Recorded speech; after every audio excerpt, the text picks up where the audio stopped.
হরে Krishna friends, সবাই কেমন আছো? আশা করি সবাই খুব ভালো আছো। আজকে চলে এলাম মধুর অমৃতবাণী ভাগবতম ব্লগ নিয়ে।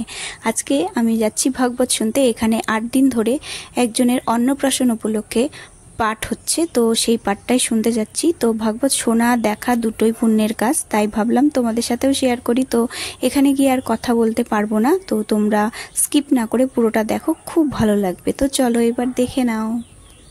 তবে ভাগবত শুনতে এলে অনেক কিছুই কিন্তু জানা যায়। আজকে আমি একটা নতুন জিনিস জানলাম, তো তোমরা মন দিয়ে শোনো। তোমরা যদি না জেনে থাকো তো তোমরাও তাহলে সেটা জানতে পেরে যাবে। তো চলো এবার মন দিয়ে শোনো।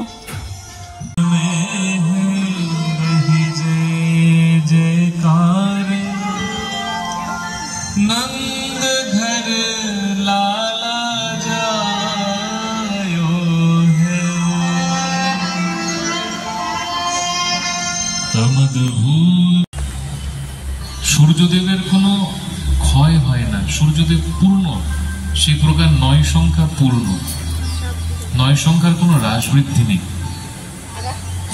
দেখুন মিলান, 9 কে 9। সবাই আমার সাথে সাথে গুনবেন, হ্যাঁ? আচ্ছা, 9 দুগুণে মানে Krishna plus Radha equal to Gaur. Radha ভাব, রাধা রানীর ভাব, আর শ্রীকৃষ্ণ প্রকট। 16তম তিথি, অমাবস্যা, প্রতিপদ, দ্বিতীয়া, তৃতীয়া, এই প্রকার হিসাব করতে থাকো, দেখবে 16 সংখ্যাতে দাঁড়িয়ে যাবে পূর্ণিমা। এই জন্য মহাপ্রভু পূর্ণিমাতে এসেছিলেন। আর মহাপ্রভু যে পূর্ণিমাতে এসেছিলেন সেটা কোনো সাধারণ পূর্ণিমা ছিল না, সেটা হোলি ছিল। হোলি মানে প্রহ্লাদের পিসির সেদিন মৃত্যু দিবস। প্রহ্লাদের পিসিমা ছিল দেবী হোলিকা। ব্রহ্মার কাছ থেকে বর পেয়েছিল, আমার অঙ্গ কখনো অগ্নি স্পর্শ করতে পারবে না। নিদ্রিত প্রহ্লাদকে নিয়ে অগ্নির মধ্যে প্রবেশ করে গিয়েছিলেন। প্রহ্লাদের কিছু হয়নি, বেচারি হোলিকা পুড়ে মরে গিয়েছিল। সেই হোলিকার নাম অনুসারে ওই তিথিকে হোলি বলা হয়।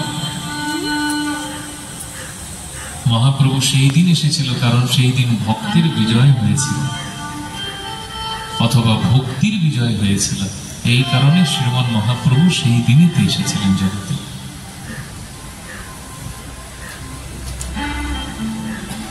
ত্বা কৃষ্ণ বাহে বসুদেব আগতে স্বয়ং ব্যবহৃয়ং তো যথা তমোরবে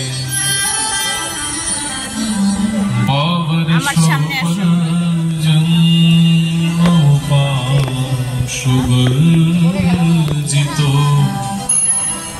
শেষ নগদবারিনিবারয়ন ফণি।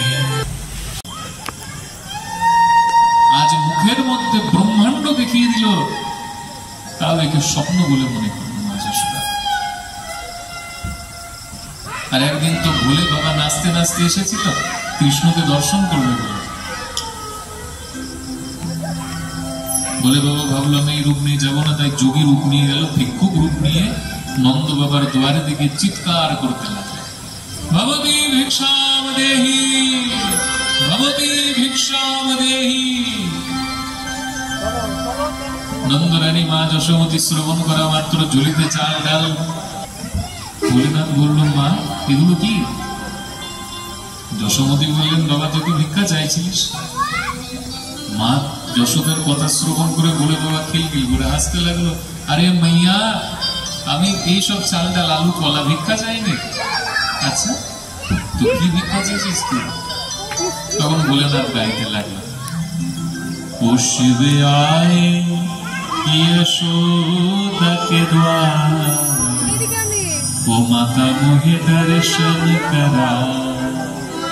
मैया এই চাল ডাল কিছু চাই না, তোর লালা হয়েছে না, লালাকে দর্শন করা।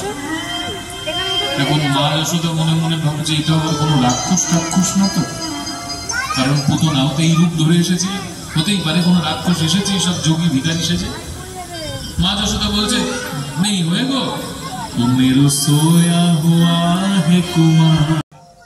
তো তো ফ্রেন্ডস, এই মধুর অমৃত বাণী যতই শুনি ততই মন প্রাণ সবই ভরে যায়, কিন্তু কিছু করার নেই, অনেকটাই রাত্রি হয়ে গেছে বলে এবার বাড়ির দিকে রওনা হয়ে গেছি। উঠে এসেছি, আর এখানে আবার খেলার জিনিস আছে, পার্কের মতো আছে, তো আমার মেয়ে একটু খেলতে শুরু করে দিয়েছে, তাই আবার একটু দাঁড়িয়ে দাঁড়িয়ে শুনছিলাম। তো তোমাদের আমার এই ভাগবতম ব্লগটা কেমন লাগলো কমেন্ট করে অবশ্যই জানাবে, আর কমেন্টে সবাই রাধে রাধে হরে কৃষ্ণা লিখে দিও।